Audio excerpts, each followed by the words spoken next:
Good afternoon, everyone. My name is Emily. I'm a registered nutritionist and the health and wellbeing lead for the Good Eating Company. If you're not familiar with the Good Eating Company, they are your workplace dining specialists at the Business Design Centre, and Healthy and Happy are the Good Eating Company's health and wellbeing brand.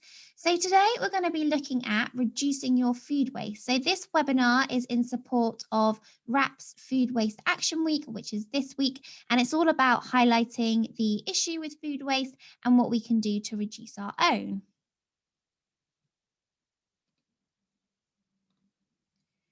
So today we're going to be looking at why food waste is an issue, how much food is wasted, where food waste is coming from, and then some tips for reducing your own personal food waste.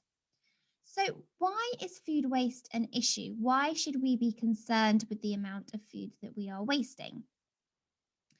Well, one of the reasons it's an issue is because of all the resources and energy that go into growing, transporting, and cooking the food is then inevitably lost if we then just waste the food. So, if we think about when the food is growing, it needs resources like land, water, and fertilizer in order to grow, and it also needs some energy. Then, if we think about the production stage and the transport stage, there are going to be some greenhouse gases that are emitted during this process. So, for example, if you think about how the food is transported, it could be by plane or boat or lorry. Obviously, those vehicles need fuel in order to move, and there are greenhouse gases that are emitted because of that fuel. And then you have to think about how the food is packaged. Is it packaged in plastic or card? Where is this plastic and card coming from? How is the food stored? Does it need to be refrigerated or frozen, which again requires more energy? And then how are you cooking the food? Are you cooking it in the oven or are you cooking it on the hob? Is it gas? Is it electric? Or are you eating the food raw?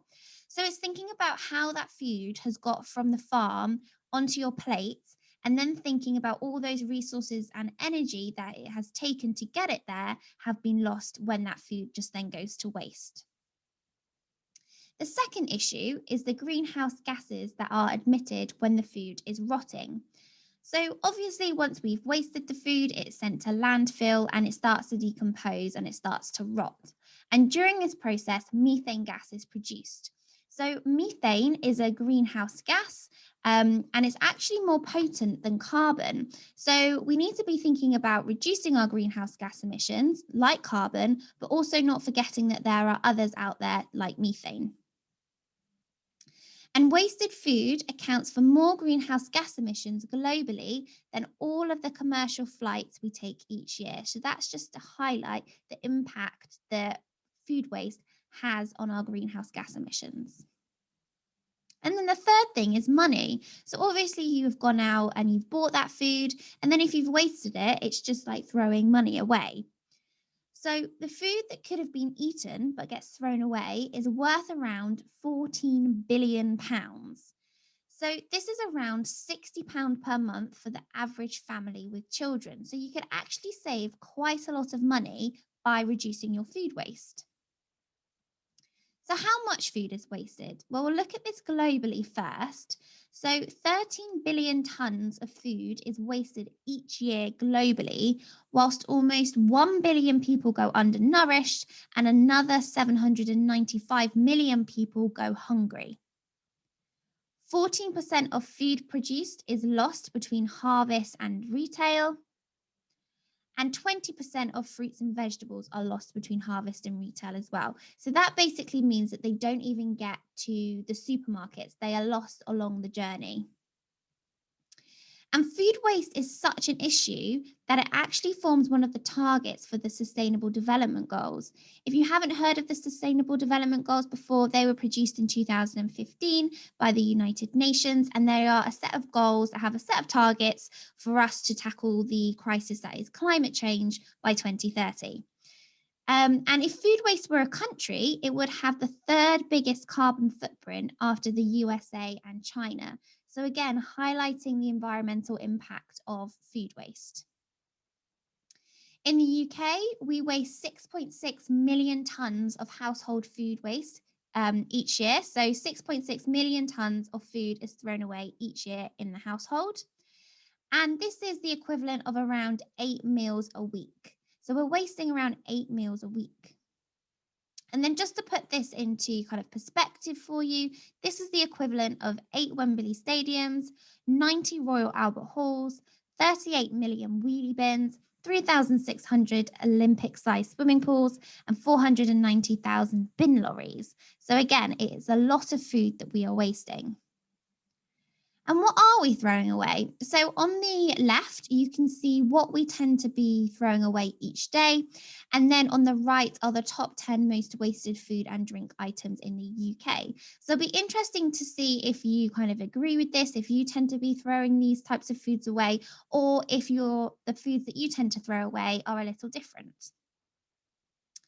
And if we stopped wasting bread in the home in the UK for 1 year, it could do the same for greenhouse gas emissions as planting 5.3 million trees.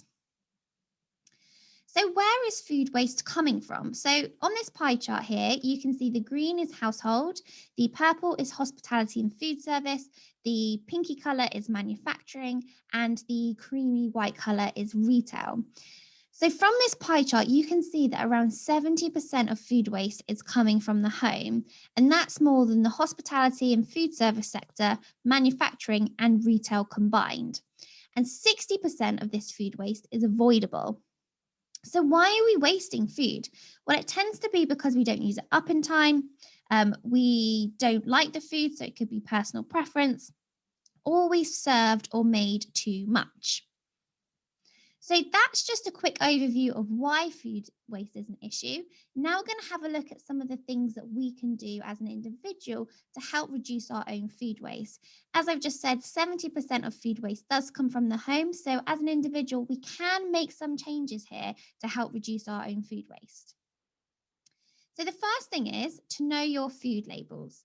So know the difference between use by and best before. So use by is all about safety. Foods can be eaten up until the use by, but not after. And use by dates tend to be on foods that go off quickly, such as meats or ready to eat salads, for example. It's recommended that after the use by date, you don't eat it, cook it, or freeze it, as the food still could be unsafe to eat or drink. Best before, however, is about quality. So the food is going to be safe to eat after the best before date, but it just may not be at its best. So, for example, the flavour or the texture might not be as good, but it's still safe to eat. And best before dates appear on foods such as frozen foods, dry foods, and tin foods. And the best before date will only be accurate if the food is stored according to the instructions on the packet. So just to summarize here, use by is about safety. You can eat foods that have a use by date up until the use by date, but not after. Whereas best before is about quality and it's safe to eat after the best before date. So it can be a little confusing. And to help reduce food waste, Too Good To Go, which are an anti-food waste app, have launched a new campaign called Look, Smell, Taste, Don't Waste. So if you're not familiar with Too Good To Go, they are a app that food businesses can join. And if they have any surplus food, they can put it on Too Good To Go and consumers can buy it at a reduced price. So they've launched this new campaign called Look, Smell, Taste, Don't Waste. And you may start to see this label on some foods rather than the best before date. So it's all about looking at the food, smelling the food, tasting it rather than wasting it. And then on the right, you can see some of the supporters. So you've got the Laughing Cow, Danone, Arla, Dashwater, Nestle. So any products that these companies supply that then have a best before date, you might start to see this Too Good To Go label on them instead. Another thing we can do is meal plan and know our portion sizes. So as I said earlier, one of the reasons we waste food is because we serve up too much. So meal planning can be a great way of buying only what you need and not getting surplus food in. At the Good Eating Company, we have our own meal planner. So if you would like this, please email me. I'll be providing my email address at the end, and I'm more than happy to share this with you. And then Love Food Hate Waste have this portion calculator on their website, which helps you to calculate the portions that you'll need, the amount of different foods that you might need, for example. So it could be pasta, it could be rice, and it will help you to understand how much to make. However, I would caveat this with that this is just a guide. The calculator doesn't know you, it doesn't know your activity levels, it doesn't know how hungry you are. So you could start to use this as a guide if, for example, you know that you do tend to make too much food. Use it as a guide and then go from there. See if actually you need to add a little bit more or you need to add a little bit less. And then use the freezer. So this is quite a common sense one. So use it for any leftovers or food that is about to go past its use by date. You can freeze pretty much anything like yogurt, milk, cheese, fish, bananas. I'd recommend peeling the bananas before freezing, and bread. And for foods that have a high water content, like strawberries and tomatoes, they might go a bit squishy, but they're still fine to eat and cook with. And then if you are going to freeze something, put it in an airtight container or wrap it tightly in a freezer bag to avoid the cold air drying that food out. Another tip is completing. So if you haven't heard this term before, it's basically using up all the edible parts of a food and letting no parts go to waste. So some ideas could be keeping the skins on vegetables and some fruits like apples. So keeping the skins on carrots, potatoes, parsnips, for example. And actually, from a nutrition perspective, this is really good because it increases the fiber content. And as a population, we're not eating enough fiber. So this is a great way to increase your fiber intake. And we need fiber because it's really good for our gut health. You could also use carrot tops to make pesto. It doesn't just need to be basil when it comes to pesto. It could be any other leftovers that you may have, like kale or spinach, for example. Another tip is to make candied orange and lemon peel with leftover peel, and then you can add it to baked goods like cakes. You could also put wilted veg in some cold water to revive it and wake it up. Not forgetting to also eat the ends of a bread loaf. If you're not a fan, you could always blitz the ends of the loaf in a food processor and make breadcrumbs out of it. And that will also work well if you have any stale bread as well. And then just a reminder that you can eat the cauliflower leaves and cauliflower stalk, broccoli stalk, the stalk of herbs, and you can also eat the green bits of spring onions and leeks as well. And then another one is checking the temperature of your fridge. So ideally, the temperature of your fridge should be between 0 and 5 degrees as it keeps your food fresher for longer. Apparently, 70% of our fridges are too warm, which means that the food isn't going to last as long. So, for example, milk goes off much quicker if the fridge is just a few degrees too warm. And then lastly, store things correctly. So as I was mentioning at the beginning of this webinar, one of the reasons we waste food is because we don't use it up in time. So if we store things correctly, it will stay fresher for longer, and then the period for us to eat it in extends, so then we're more likely to be able to eat it before it goes off. Love Food Hate Waste have this A to Z of food storage. So if you're unsure about how to store a food correctly, you can go on here and look that food up, and it tells you the best way to store it, if you can freeze it, and how you can keep it fresher for longer. So I've put the example of an avocado here. If you only eat half an avocado, you can put the stone back in and put it back in the freezer. The fridge, and this will prevent it from going black, as that's the main issue with avocados. They go black quite quickly. So rather than letting it do that, if you put the stone in it, it will help it to keep it fresher for longer. So then you're more likely to eat it. So I appreciate that is a whistle stop tour, but hopefully it's given you some inspiration of what you can do to reduce your food waste.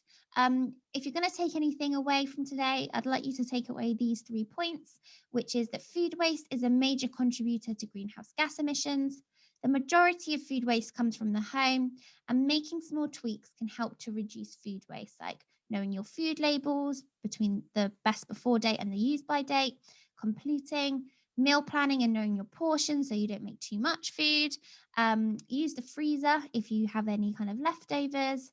Making sure that your fridge is below 5 degrees and storing things correctly so that they stay fresher for longer. So, thank you so much for listening to today. I really hope, like I said, that you've taken something away. If you do have any questions, please feel free to email me at nutrition@goodeatingcompany.com.